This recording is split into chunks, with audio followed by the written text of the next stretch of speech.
The first snow came early that year, falling over the Wyoming plains like a soft white hush that silenced the world. Nora Bennett watched it from her cabin window, the glass frosted with delicate patterns that looked like tiny frozen ferns. Her life had been nothing but quiet since her father passed, and the ranch became hers to tend alone. She rose before dawn to feed the horses, split wood, and whisper prayers to the cold sky that tomorrow would bring gentler weather. But loneliness had a way of biting sharper than the wind. One evening, as she led the lantern through the falling snow, she saw a shadow moving through the storm, tall, heavy, and struggling. The shape of a man on horseback emerged, the animal stumbling as if near collapse. Without thought, Nora ran forward, her heart leaping with a mix of fear and instinct. The rider fell, half buried in snow, his coat stiff with frost. She dropped to her knees, brushing snow from his face. Beneath the frost was a man with strong features, lips pale, lashes dusted white. She pressed her ear to his chest, her heart beat, faint but steady. Without hesitation, she dragged him toward the cabin, whispering to the cold wind as if it could help her save him. The warmth of the cabin wrapped them like a fragile miracle. Nora stripped off the man's coat, revealing a bloodied shirt and a wound near his ribs. Panic fluttered through her, but she steadied her hands. She fetched water, whiskey, and thread, cleaning the wound as she had once seen her father do for an injured ranch hand. The man groaned faintly, his breath shallow but alive. As the night deepened, the storm raged outside, pounding the roof with fists of snow. Inside, only the fire spoke,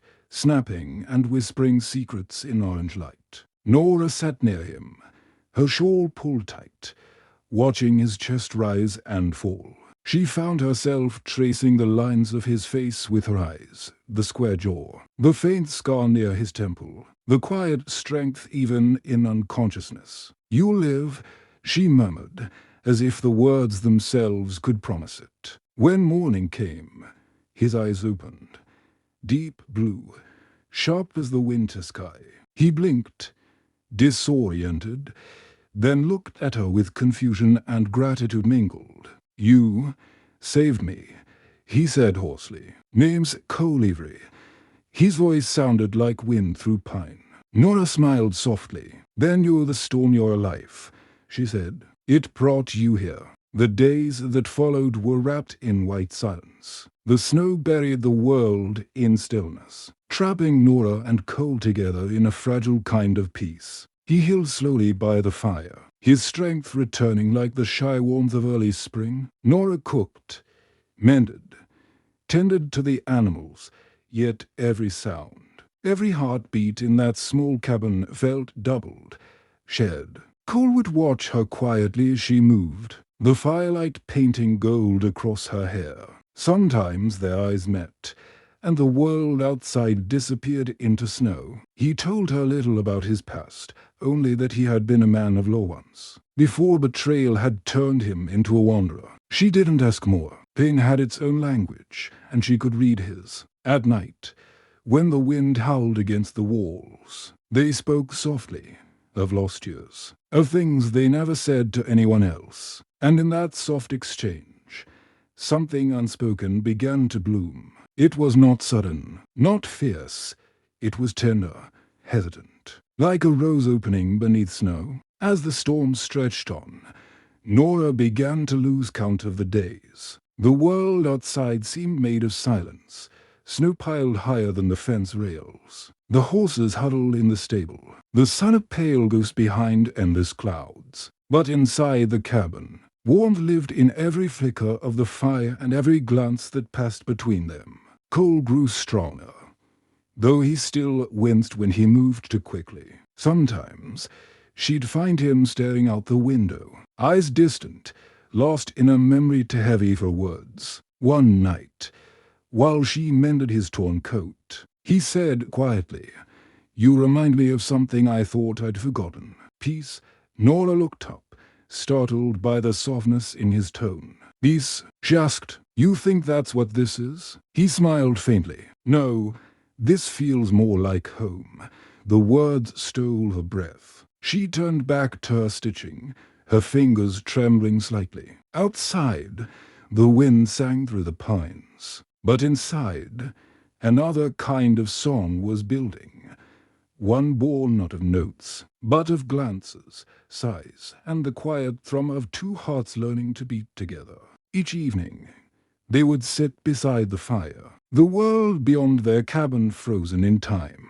Cole told her stories of the open plains, of riding under starlit skies, of chasing bandits and finding no glory in it. Nora listened, her chin resting on her knees, eyes glimmering with firelight. "And now," she asked one night, "now what do you chase?" He smiled, slow and tired. "Something I can't shoot at. Something worth holding." She didn't answer, but her heart knew. Later, when she handed him a mug of coffee, their fingers brushed, a fleeting spark, yet enough to set something deep inside her alight. He looked at her then, really looked, as if she were the first warm thing he'd seen in years. "You saved me twice," he murmured. "Once from the storm, and again from myself." The confession hung in the air, fragile as a snowflake. Nora didn't reply. Instead, she took his hand and held it in hers, wordless but sure. The fire popped softly, and in its light, two souls sat closer than the snow would ever allow the rest of the world to be. When the storm finally broke, the world gleamed with quiet beauty, an ocean of white stretching to the horizon.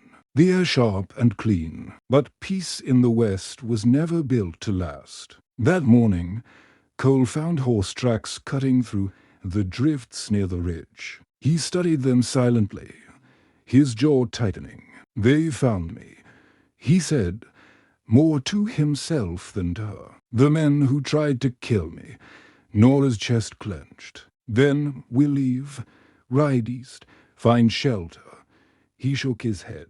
"You can't run from the kind of men I've crossed." The fear that rose inside her wasn't just for him. It was for what would happen when he left. That night, she sat awake long after he'd fallen asleep, watching the snowflakes melt on the window pane. The fire burned low, and she whispered into the stillness, "Please come back to me." Outside, the wind stirred softly, as if carrying her words to wherever fate was listening. At dawn, Cole saddled his horse. The snow sparkled like diamonds, and the cold bit deep. Nora stood on the porch, wrapped in her shawl, watching as he adjusted the reins. "You don't have to do this," she said, voice breaking. "Stay. We'll find a way." He looked at her, pain and love warring in his eyes. "If I stay, they'll come here, and I can't let them hurt you." He stepped closer, taking her face in his hands. "You were the first thing that made me want to live again." She closed her eyes, tears freezing on her lashes. He kissed her softly, a kiss filled with all the words they'd never spoken. "I'll come back," he promised. "I swear it." Then he rode into the white wilderness, a dark figure fading into the brightness. Nora stood there long after he vanished, listening to the echo of hooves until there was nothing but silence. A silence heavy enough to break the heart of winter itself. Days turned to weeks. The cabin felt emptier with each sunrise. Nora tended the ranch alone, feeding the horses, chopping wood, keeping the fire alive just as he'd asked. She tried to fill the silence with work, but every sound, the creak of the floorboards, the whisper of wind, reminded her of him. At night, she'd sit by the fire and stare at the empty chair where Cole once sat. She'd imagine his voice, the warmth of his hand, the way his laughter softened the edges of her loneliness. One evening, as the snow began to fall again, she took out his coat, the one she'd mended, and pressed it to her chest. "You promised," she whispered. "Please, keep your word." Outside, the snow fell softly, covering the earth like forgiveness. Winter softened into spring, but the cold never truly left the valley.